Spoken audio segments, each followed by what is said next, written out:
My name is Emily Carter. I am 37 years old, a senior urban design architect in Boston, and the mother of an 8-year-old boy named Noah. 3 weeks ago, I sat at table 24 in a 5-star ballroom in Manhattan while 200 people laughed at me. It was my sister Lily's wedding. Crystal chandeliers hung from the ceiling like frozen waterfalls of light. A string quartet played near the stage, their music soft and elegant, the kind you hear in movies about wealthy families and perfect lives. Waiters moved between tables carrying trays of champagne, while investors and developers in tailored suits discussed projects worth millions. My son Noah sat beside me, his small legs swinging under the table. "Mom," he whispered, pointing at the towering wedding cake across the room. "That cake is bigger than our kitchen." I smiled at him and squeezed his hand. Then my father stood up and walked toward the microphone. He smiled at the crowd with the confidence of a man who believed the entire room belonged to him. "We have 2 daughters," he said proudly. Then he pointed directly at me. "And this one," he continued, his voice echoing through the ballroom speakers. "She's unwanted." A few guests laughed. My mother stepped beside him and leaned toward the microphone. "She's a divorced single mother," she added. "No man wants someone like that." The laughter grew louder. My sister Lily laughed the hardest, and then Noah squeezed my hand and whispered quietly, "Mom, why are they laughing at you?" Before I could answer, a chair scraped loudly across the ballroom floor. Someone had just stood up, and he was walking straight toward the stage. His name was David Lawson, but to understand why that moment mattered, you have to understand how I ended up sitting at the farthest table in that room in the first place. The Grand Meridian Ballroom looked like something out of a luxury magazine. White orchids hung from tall glass vases at every table. The ceiling shimmered with hundreds of lights reflected through crystal chandeliers. At the far end of the room, a massive screen displayed photographs of Lily and her fiancé, Mark Reynolds, smiling on beaches and yachts. It was the kind of wedding people in the real estate industry talked about for years, and that made sense. Mark Reynolds wasn't just any groom. He was a well-known real estate investor with projects across multiple cities, and half the people in that ballroom were there because they wanted to stay close to his money. The Carter family had never belonged in rooms like this before. But tonight, my parents moved through the crowd like they had always been part of this world. My father shook hands with investors and laughed loudly at their jokes.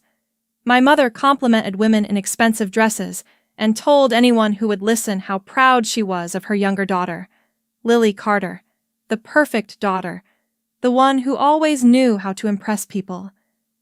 Meanwhile, my son and I sat at table 24, near the service entrance, close enough to the kitchen doors that I could hear the catering staff shouting instructions to each other behind the wall.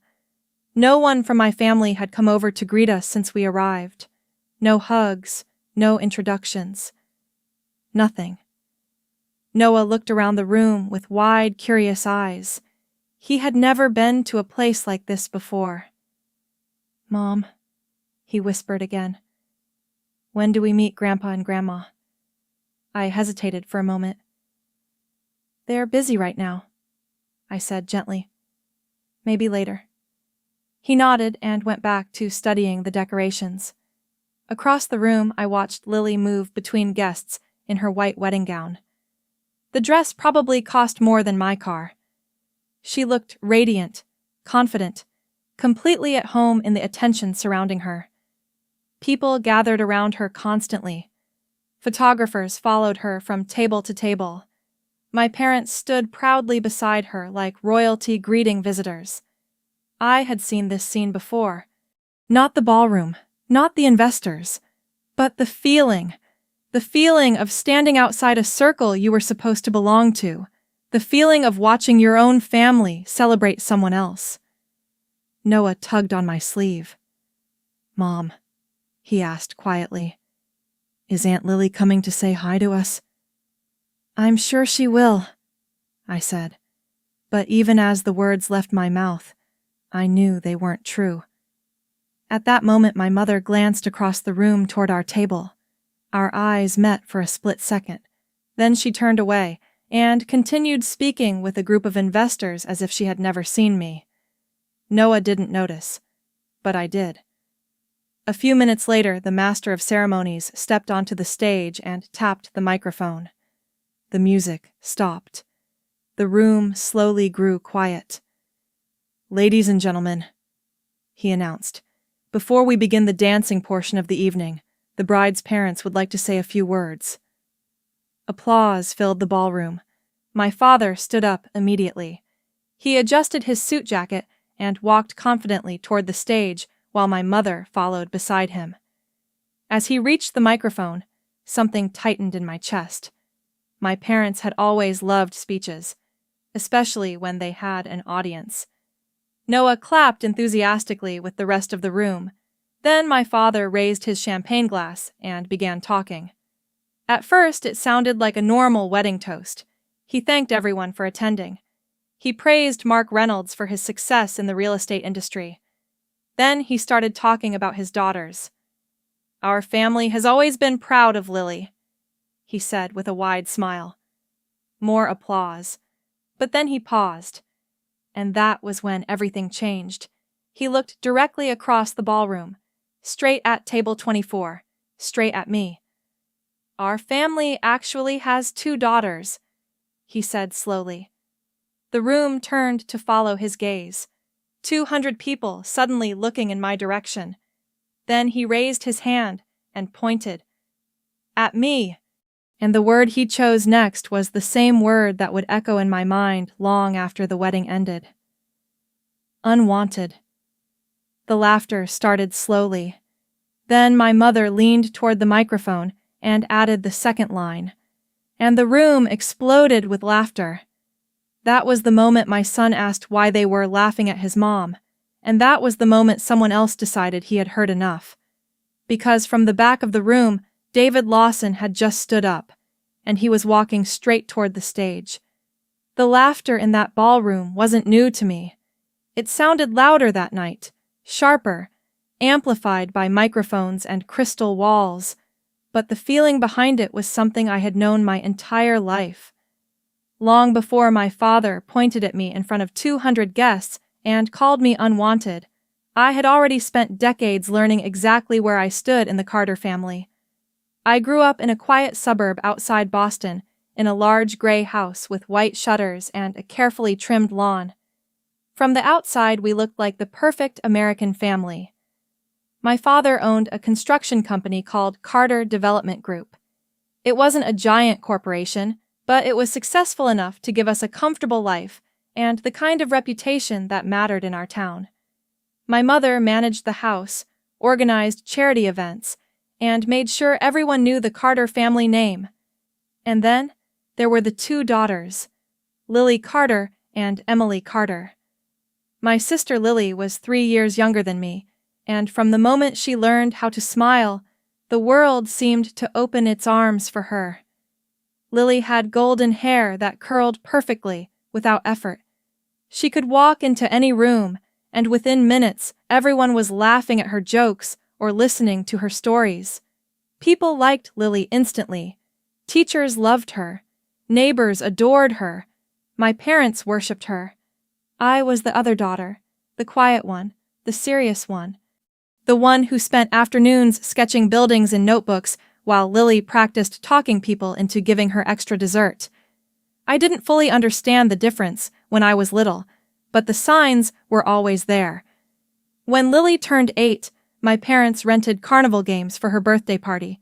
There were cotton candy machines, clowns, and a bounce house that filled our entire backyard. Dozens of kids from her school came running through the yard while my father laughed with the other parents.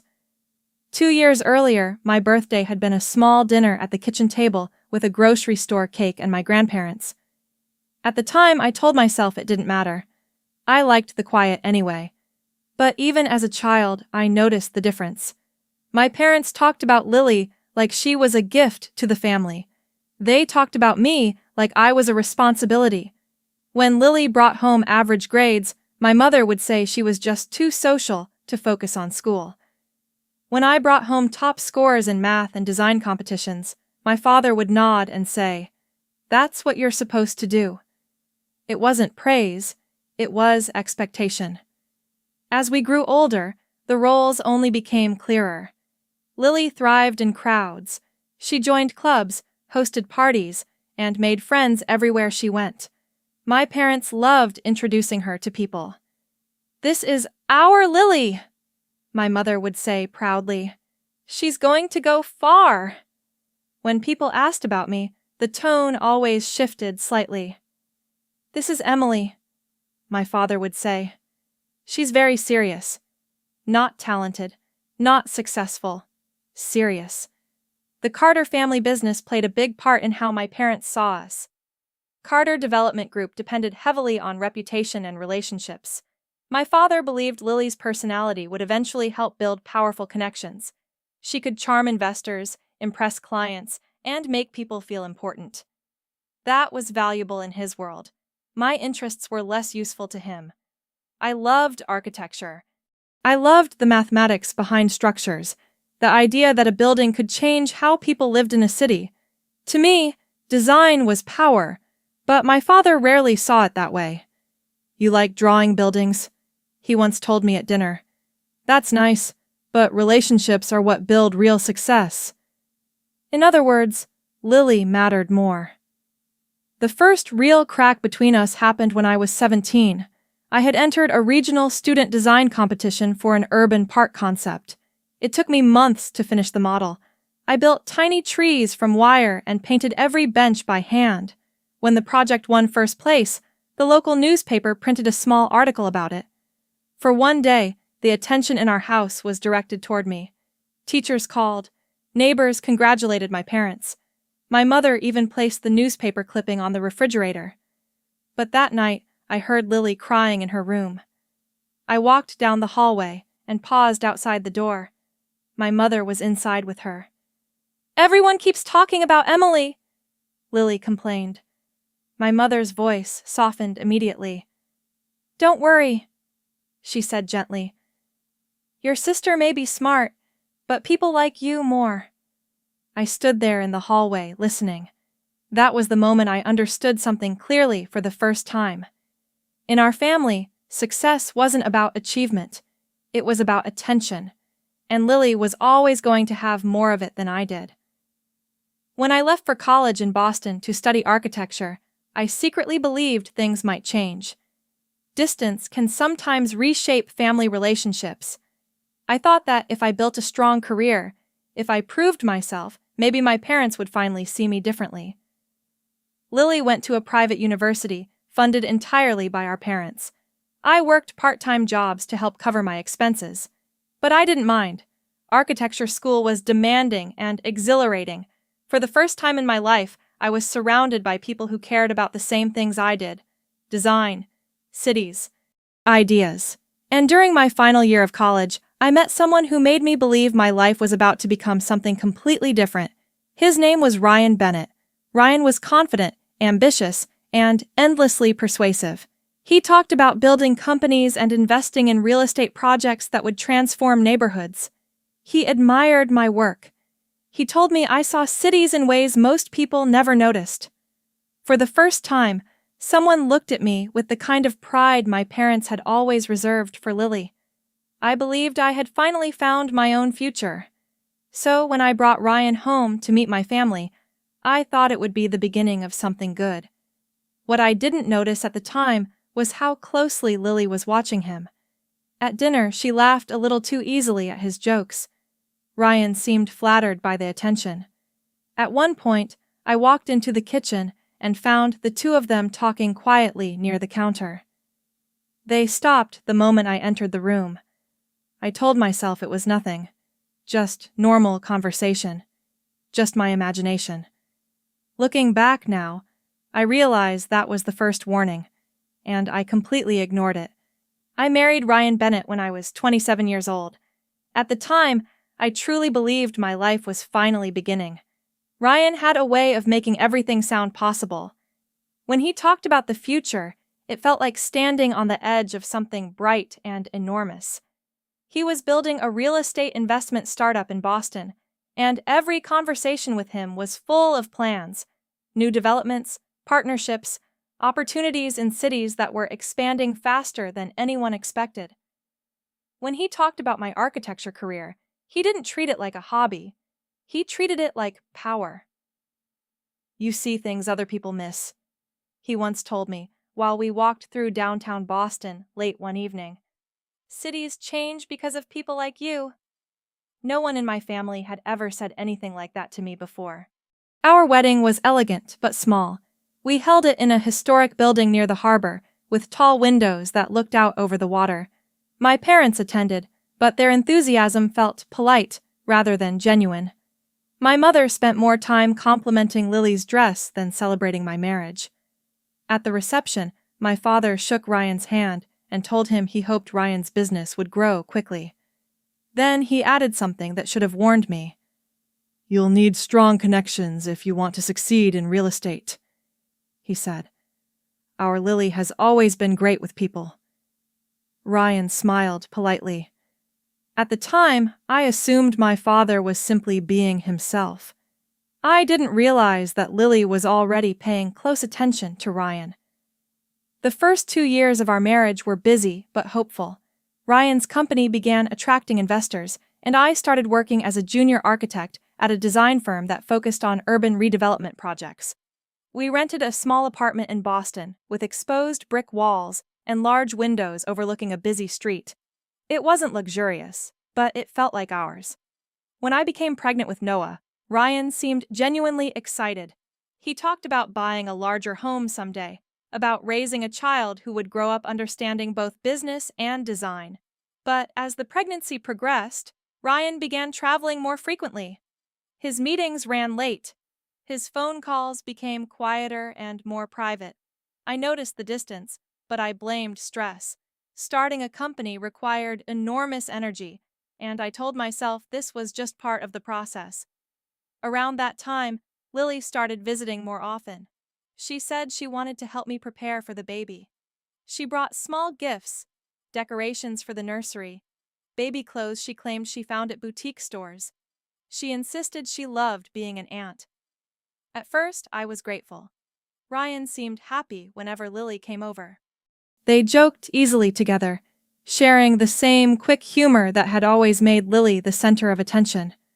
Once, a few weeks before Noah was born, I walked into the living room and found them sitting close together on the couch. They stopped talking the moment I entered the room. Lily smiled brightly and said they had been discussing baby names. Ryan agreed quickly. I felt a brief flash of unease, but I pushed it away. "Pregnancy makes you emotional," I told myself. I was imagining things. After Noah was born, life changed in ways I hadn't fully expected. Being a new mother was exhausting, beautiful, overwhelming all at once. My days revolved around feeding schedules, sleepless nights, and learning how to balance work responsibilities with caring for a newborn. Ryan spent even more time away from home. He said investors were demanding constant meetings. Lily continued visiting. Sometimes she arrived when Ryan was already home. Sometimes she stayed longer than necessary. I told myself it was family. I told myself I should be grateful for the help. Then one evening, everything collapsed. Noah was about 3 months old. I had left the office early after a meeting was canceled. I remember feeling relieved because I thought I might finally have a quiet evening with Ryan and the baby. When I reached our apartment building, I noticed the living room lights were already on. Ryan's car was parked outside. As I unlocked the door, I heard laughter coming from the bedroom. Not casual laughter, the kind of laughter people share when they are comfortable together. I walked down the hallway slowly, confused. Then I pushed open the bedroom door. Ryan and Lily were standing near the bed, too close, far too close. The moment froze in complete silence. Ryan stepped back immediately, his face pale. Lily didn't look shocked. She looked annoyed, as if I had interrupted something inconvenient. Ryan started talking quickly, explaining that it wasn't what it looked like. Lily crossed her arms and rolled her eyes. "You're overreacting," she said. I remember looking from one of them to the other, trying to make sense of what I was seeing. My husband, my sister, standing together in the room where my newborn son slept down the hallway. I called my parents that same night. I believed they would defend me. I believed they would be angry at Ryan. Instead, they questioned me. My mother said I was exhausted from taking care of the baby. My father said Lily would never betray her own sister. Lily spoke calmly, telling them I had misunderstood the situation. Ryan stood beside her and said nothing. Within days, the story in my family changed completely. According to them, my marriage had already been unstable. According to them, Lily had only been trying to comfort Ryan while I was struggling with stress. I was the jealous one, the emotional one, the daughter causing problems again. Ryan and I separated soon after. The divorce was messy and painful. Lily continued seeing him privately for a while, but that relationship didn't last long either. A few months later, Ryan left her for the daughter of a wealthy investor who could help expand his company. Even then, my family never admitted what had happened. Instead, they blamed me for exposing the situation. They said I had embarrassed Lily. They said I had destroyed the family's reputation. By the time the divorce was finalized, I understood something clearly. In the Carter family story, I would always be the problem. Not the betrayal, not the lies. Me. And it was during that painful year that someone else quietly stepped back into my life. Someone who had been watching the entire situation unfold. David Lawson. The one man who never once questioned whether I was telling the truth.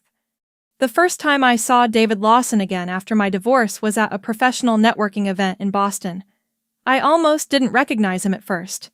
The event was held in a renovated warehouse near the waterfront, filled with architects, developers, lawyers, and city planners. People stood in small groups with glasses of wine, exchanging business cards, and talking about projects that might reshape entire neighborhoods. I was there because my firm had just been invited to compete for a new urban redevelopment contract. It was the biggest opportunity I had received since starting my career again after the divorce.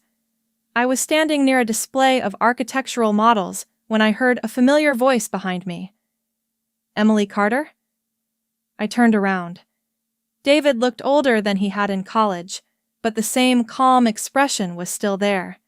His dark hair was shorter now, his posture more confident, but his eyes were exactly the same, quietly observant, like he was always paying attention to things other people missed. "David Lawson," I said, surprised. In college we had been friends, though not inseparable ones. David had studied law while I was buried in architecture studios. He had always been thoughtful, the kind of person who listened more than he spoke. Back then I had assumed he would become successful someday. Seeing him again, it was obvious that he already had. He wore a tailored suit and carried himself with the quiet assurance of someone who knew exactly where he stood in the world. We talked for a few minutes about college, about Boston, about how life had unfolded since graduation. Eventually, the conversation turned to Noah.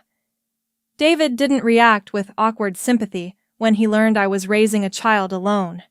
Instead, he asked questions about my work, about the kinds of projects I wanted to design.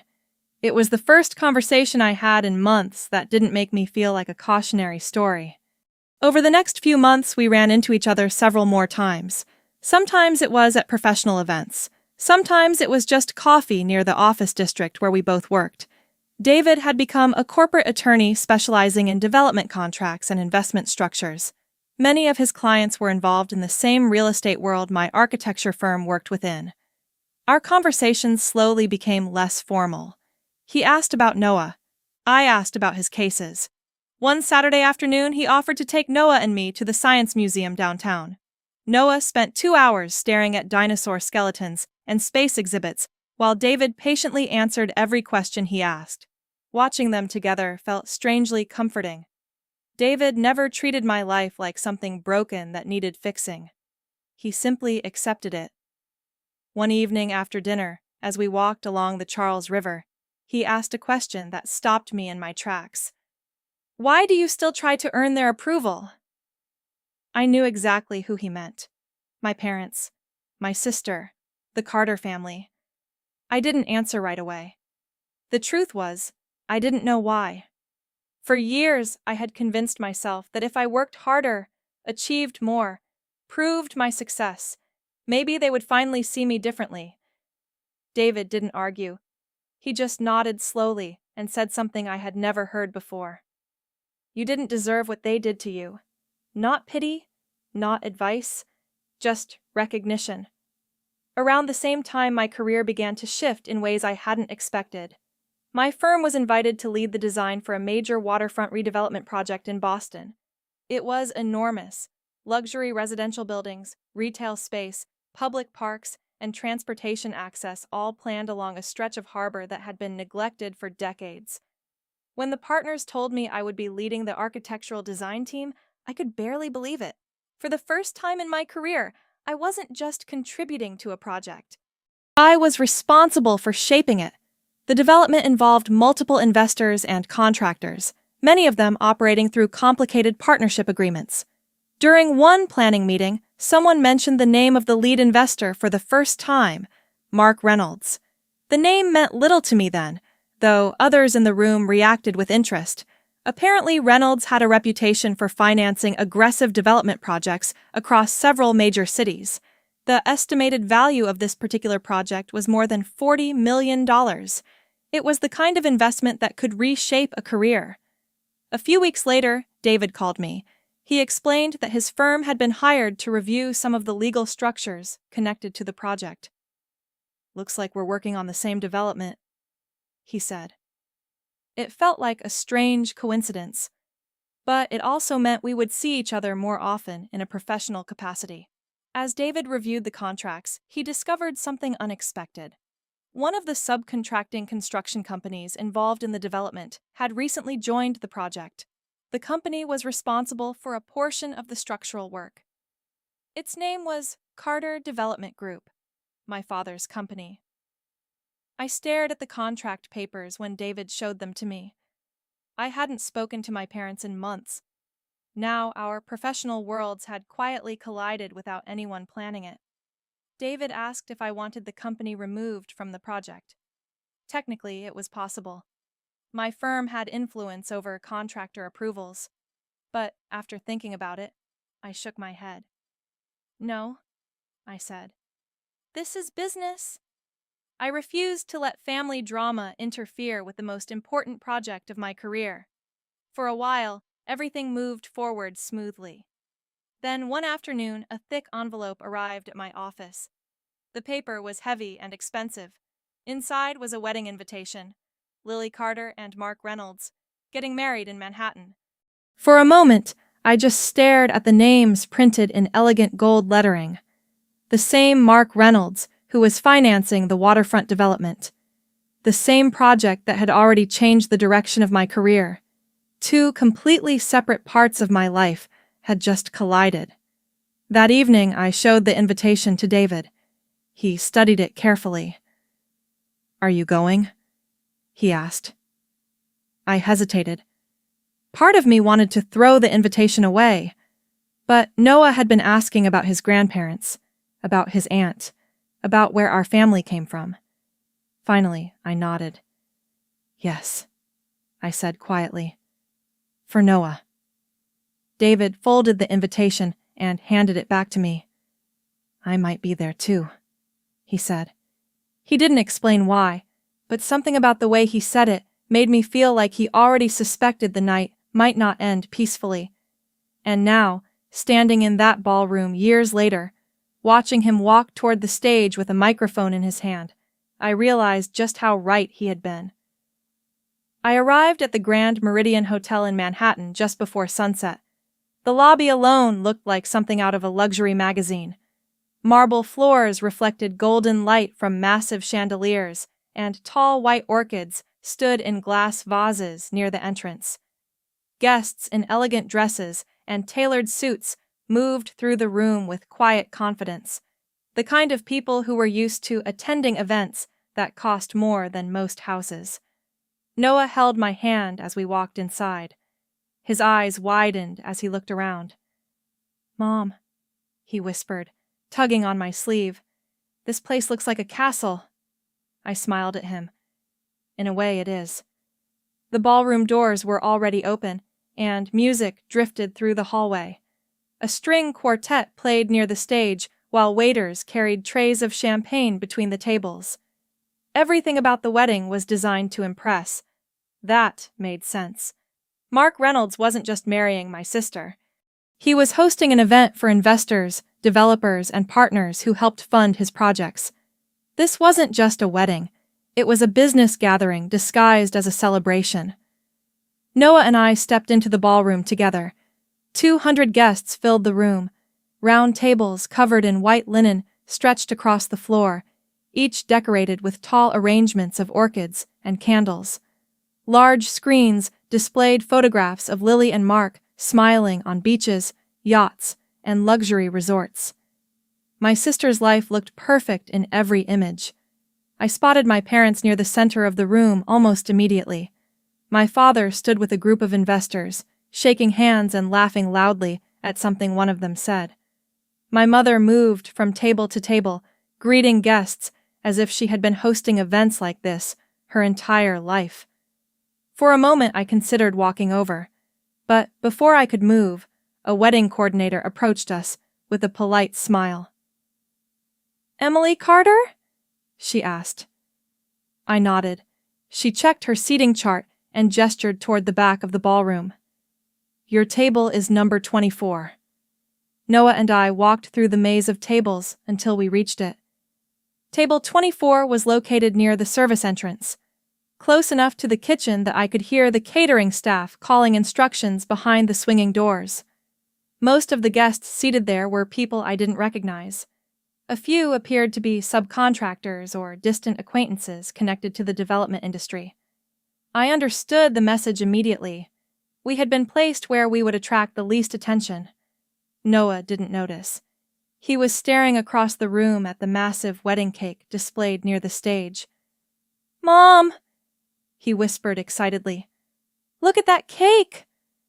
The cake was enormous, covered in white sugar flowers, and tall enough to reach Noah's shoulders.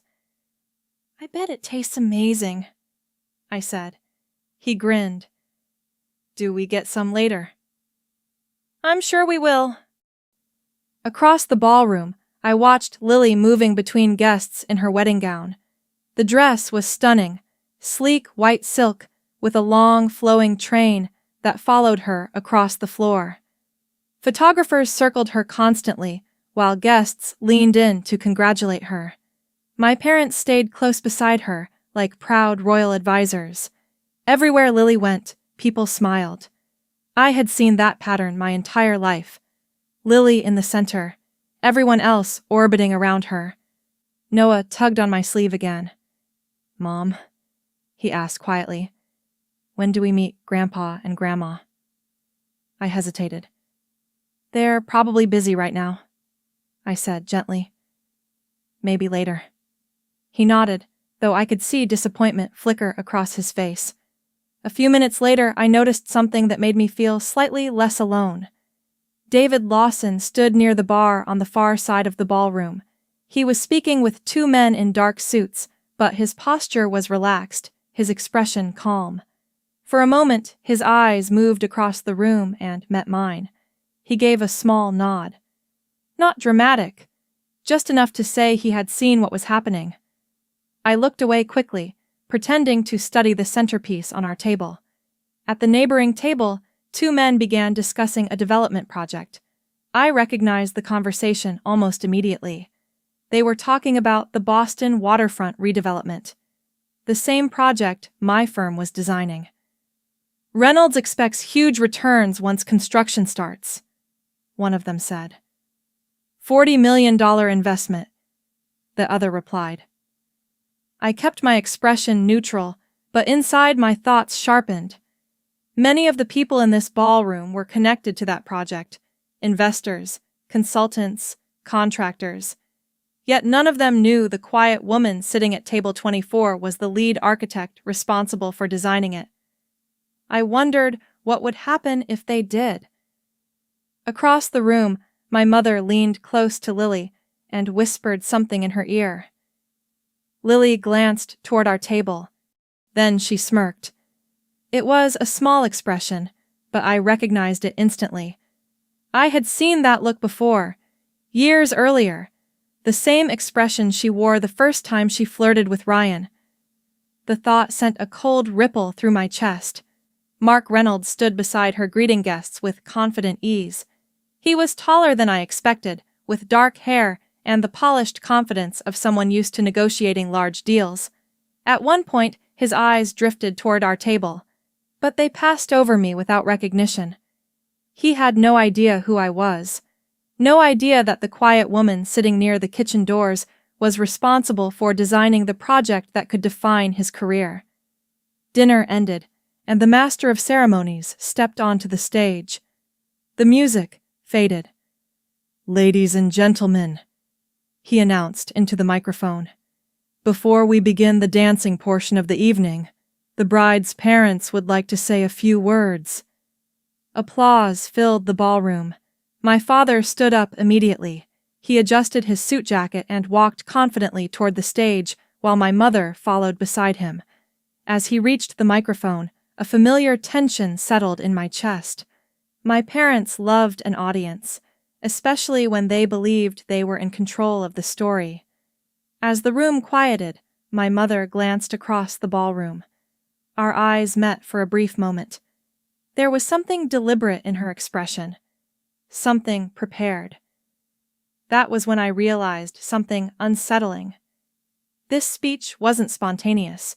Whatever my parents were about to say, they had planned it in advance. And somehow, I knew the target of that plan was sitting at table 24. My father lifted his champagne glass and smiled at the crowd as if nothing in the world could possibly go wrong tonight. "Good evening, everyone," he began warmly. The ballroom quieted immediately. 200 guests turned their attention toward the stage. The chandeliers reflected soft golden light across the room, while waiters quietly stepped back against the walls. For a moment, everything felt like a normal wedding speech. My father thanked the guests for coming. He spoke about the importance of family. He praised Mark Reynolds for his success in the real estate industry and welcomed him proudly into the Carter family. Polite applause followed. Noah clapped too, mimicking the adults around him. Then my father turned toward Lily. "Our daughter Lily," he said proudly, "has always been the pride of our family." Lily smiled beside Mark, glowing in her white dress. My mother nodded beside my father, beaming with approval. Guests clapped again. I had heard this speech before in smaller rooms for most of my life, but tonight it had microphones. Tonight it had 200 witnesses. My father paused and took a slow sip from his champagne glass. Then he smiled again. "Of course," he continued, "our family actually has 2 daughters." The room shifted slightly. A few people glanced around. I felt the familiar knot tighten in my stomach. My father slowly turned his head, his eyes locked onto mine across the ballroom. And then he pointed, straight at table 24, at me. "And that one?" he said loudly enough for the microphone to carry every word across the room. "Well, she's the one who never quite fit in." A few guests chuckled politely, the kind of laughter people offer when they're not sure whether something is supposed to be a joke. My father smiled wider. "She's our other daughter," he continued, "Emily." The entire room turned to look, 200 faces suddenly staring in my direction. Noah looked around nervously. I kept my expression still. Then my father delivered the word that echoed through the ballroom like a dropped glass. Unwanted. The silence lasted less than a second. Then the laughter started. First a few people near the stage. Then more tables joined. Some guests laughed awkwardly. Others laughed openly. The sound spread across the room like ripples through water. My mother stepped forward beside my father and gently touched the microphone. "Oh, don't be shy about it," she said brightly. "She's a divorced single mother." The laughter grew louder. My mother tilted her head slightly, smiling as if she were sharing harmless gossip. "No man wants that kind of baggage," she added. More laughter. I heard someone whisper something at the table beside us. Someone else chuckled. Across the ballroom, Lily laughed openly, holding Mark's arm while she shook her head as if the whole situation was amusing. For a moment I didn't move. I didn't breathe. I simply sat there while the sound filled the room. Then Noah's small fingers tightened around my hand. "Mom," he whispered.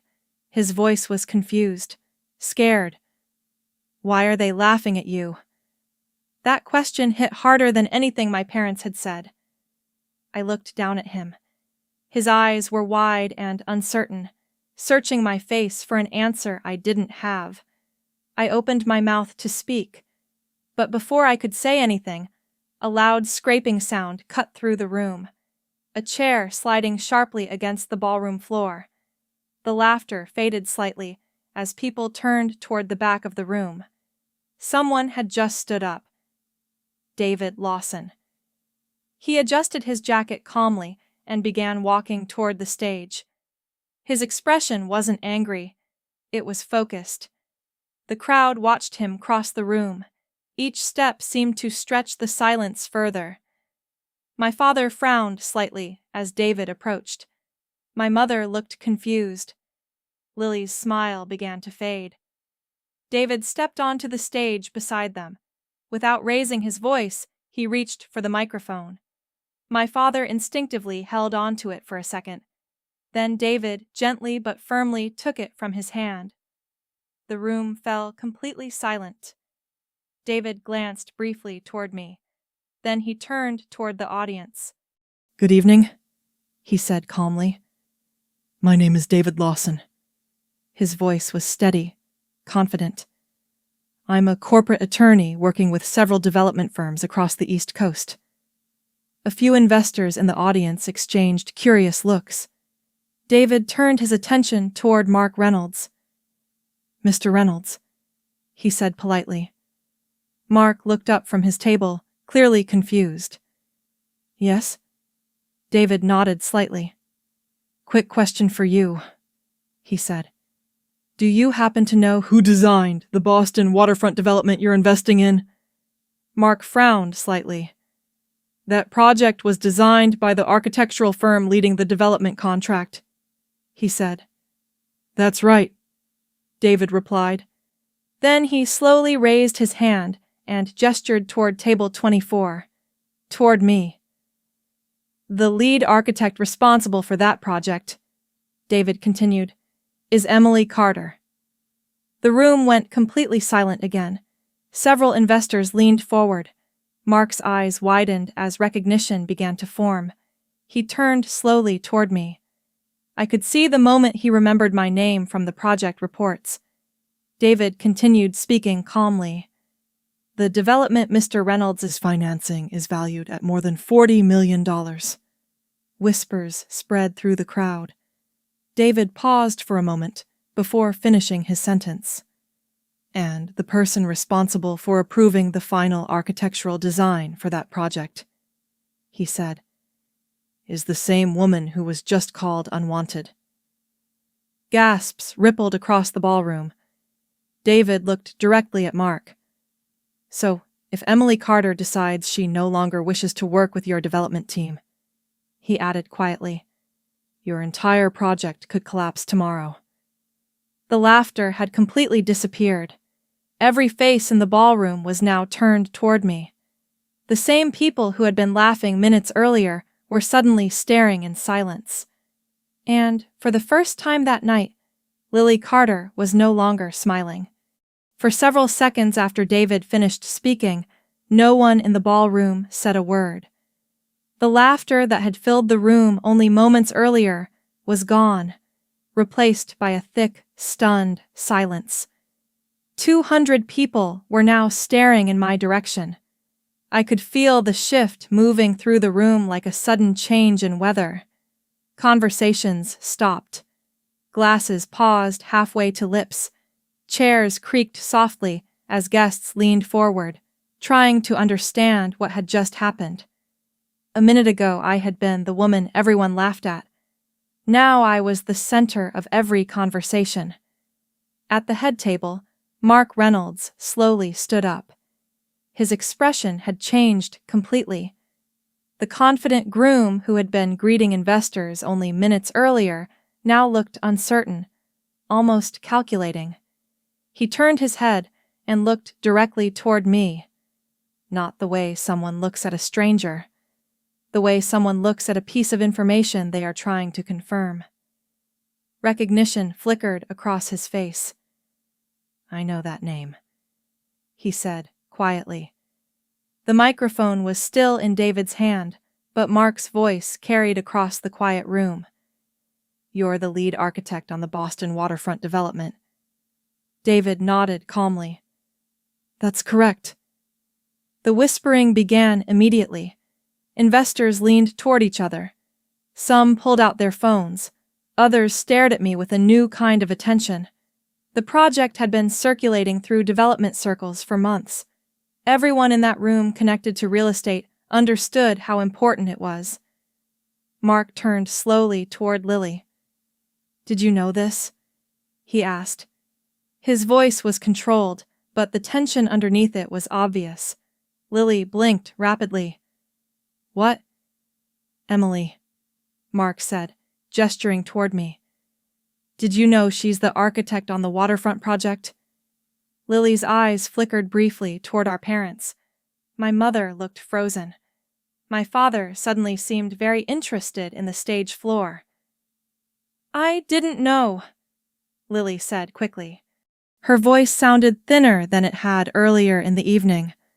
Mark stared at her for a long moment. Around the room, the whispering grew louder. People who had laughed earlier were now looking distinctly uncomfortable. A man at the neighboring table leaned toward his colleague. "Is that the same project Reynolds announced last quarter?" "Yes," the other man whispered back. $40 million investment. Near the back of the ballroom, several investors had already begun speaking quietly with each other. David waited patiently for the noise to settle. Then he lifted the microphone again. "Just to clarify something," he said calmly. "Emily hasn't threatened anyone tonight." He paused briefly. "In fact, she hasn't said a single word." That observation spread through the room like a ripple. It was true. The entire situation had been created by my parents. The humiliation, the speech, the insults, all of it had happened without any reaction from me. David continued. "The architectural firm Emily represents oversees the structural design approval for the Boston waterfront development." He glanced toward Mark. "That means no construction phase begins without her final authorization." The investors in the room understood immediately. You don't risk insulting someone who controls the approval process for a project worth that much money. Mark ran a hand through his hair and exhaled slowly. His wedding day had just transformed into a crisis management situation. My father finally stepped forward toward the microphone. "This is ridiculous," he said sharply. "It was a joke." His voice sounded strained now. "Emily knows we were only teasing." No one laughed. My father forced a small smile and looked toward the audience. "Our family has always supported Emily," he insisted.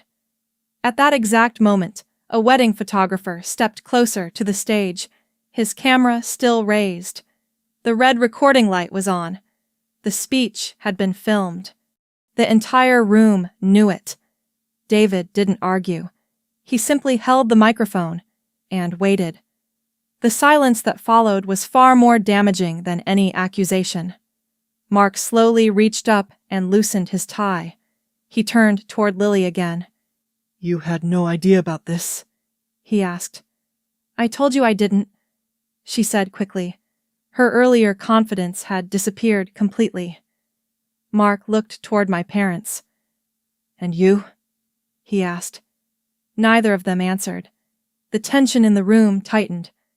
Finally, Mark turned back toward the guests. "Ladies and gentlemen," he said, his voice firm but controlled. "I think we're going to end the celebration here." The words hit the room like a dropped glass.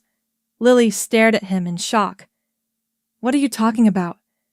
she whispered. Mark reached for his ring. "I need to reconsider some things," he said quietly. The ring slid off his finger. Gasps spread across several tables. "This is insane," Lily said, her voice rising. "You can't cancel a wedding because of this." Mark looked at her calmly. "I can't marry into a situation where basic respect for business partners doesn't exist." That sentence landed harder than anything David had said. The room erupted into whispers again. Some guests began standing, unsure whether they should leave or stay. Music from the quartet had stopped completely. The wedding celebration had collapsed into a networking crisis. I remained seated. Noah's hand was still wrapped around mine. "Mom," he whispered, "are we in trouble?" I looked down at him and shook my head gently. "No," I said softly. "We're not." Across the ballroom, my parents stood near the stage looking completely lost. The confident hosts of the evening had suddenly become the most isolated people in the room. Lily's white dress shimmered under the lights as she argued with Mark in rapid whispers. Investors gathered in small circles, discussing the project instead of the wedding. The power in the room had shifted so quickly it almost felt unreal. I stood up slowly and lifted Noah into my arms. There was nothing left for me in that ballroom. No revenge speech, no dramatic confrontation. The truth had already done more damage than anything I could say. I walked toward the exit while the chaos behind me continued to grow. As I reached the large doors leading into the hotel hallway, I heard someone call my name. "Emily!" I turned around. David Lawson was walking quickly toward me, and from the look on his face, the night still wasn't over. The hallway outside the ballroom was quiet compared to the chaos behind me. The music had stopped, voices were raised somewhere inside, and the celebration that had been planned for months was unraveling in real time. But out here, the hotel felt calm. I set Noah down gently on the marble floor. He looked up at me with wide eyes. "Mom, is the wedding over?" he asked. I knelt down and brushed his hair back from his forehead. "Yes," I said softly. "I think it is." He frowned slightly. "I didn't like it," he admitted. "They were mean to you." I pulled him into a hug. For years I had spent so much energy trying to prove my worth to people who had already decided who I was. But the one person whose opinion mattered most had already made up his mind. To Noah, I was simply his mom. And that was enough. Footsteps echoed down the hallway. David Lawson appeared a moment later, still adjusting his suit jacket as if he had walked out of a long meeting instead of a ruined wedding. "You okay?" he asked. I nodded slowly. "Better than I expected." David glanced back toward the ballroom doors. The sound of arguments was beginning to spill into the hallway. "I didn't plan to speak tonight," he admitted. "But when your son asked why they were laughing at you, I couldn't stay quiet." I looked down at Noah, who was now examining the pattern in the marble floor with intense concentration. "Thank you," I said quietly. David shrugged slightly. Some things are bigger than contracts. We stood there for a moment in comfortable silence. Then David said something that caught my attention. There's something else you should know about the project. I raised an eyebrow. What do you mean? He leaned against the wall casually. Before the wedding, Mark Reynolds had been quietly exploring ways to replace your firm. That made me blink. Replace us? David nodded. He thought he could pressure the project partners into switching to another design company after the financing stage. I crossed my arms. That would have been difficult. Impossible, David said calmly. The contracts give your firm full authority over the architectural design approval process. He paused. In other words, he can't move forward without you. The realization settled slowly in my mind. For weeks, I had assumed I was the vulnerable one in that situation, the single mother trying to protect her career. But the truth had been the opposite. I had held the power the entire time. What are you going to do? David asked. I thought about the ballroom behind us, about the investors whispering, about my father trying to call the humiliation a joke, about Lily's laughter. Then I shook my head. I'm not going to destroy the project, I said. David looked curious. Why not? Because hundreds of people are going to work on that development, I replied. Engineers, construction crews, city planners. Their jobs don't deserve to collapse because my family decided to embarrass themselves. David smiled faintly. That sounds like you. But, I added, I won't work with anyone who disrespects me again. If Mark wants the project to succeed, he'll have to start over professionally. David nodded approvingly. Fair. Behind us, the ballroom doors suddenly opened and several guests began walking out, talking rapidly into their phones. The celebration had clearly ended. I lifted Noah back into my arms. Ready to go home? I asked. He nodded eagerly. Yes. We walked through the hotel lobby together. No reporters, no dramatic confrontations, just the quiet ending of a long night. A year passed after that evening. The waterfront development in Boston eventually moved forward. Mark Reynolds reorganized his investment structure and returned to the negotiating table with a very different attitude. My firm remained the lead architectural partner on the project. When construction began, the partners at my company offered me something I had been working toward for years, a partnership position. For the first time in my career, I wasn't just designing projects, I was helping lead the firm itself. Noah and I moved into a small house near the Massachusetts coast. It wasn't a mansion, but the windows overlooked the ocean, and Noah rode his bike along the beach paths after school while I worked in a studio filled with sunlight. Peace felt different than success. It felt quieter. David stayed part of our lives. We never rushed anything. Friendship came first. Trust came slowly. He helped Noah with science projects and museum trips, and somehow managed to explain complicated legal concepts to an 8-year-old using dinosaur metaphors. As for the Carter family, news traveled through distant relatives. My father's company lost several partnerships after the wedding story circulated through investor circles. Lily and Mark Reynolds never reconciled.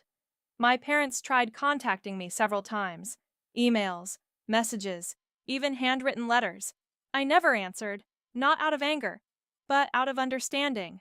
Some relationships only survive when one person keeps accepting disrespect. The moment you stop accepting it, the relationship ends. One evening, about a year after the wedding, I stood on the beach watching Noah chase waves along the shoreline. The wind carried the smell of salt and the sound of distant seagulls. I thought about the moment my father had pointed at me in that ballroom. She's unwanted. For a long time, I had believed those words. But now I understood something different. Being unwanted by the wrong people isn't failure. Sometimes it's freedom. If you've ever been in a situation where people tried to make you feel like you didn't belong, like you were the problem, I'd really like to hear your story.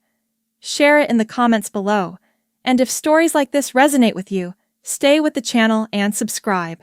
Because sometimes the moment someone calls you unwanted is actually the moment your real life finally begins.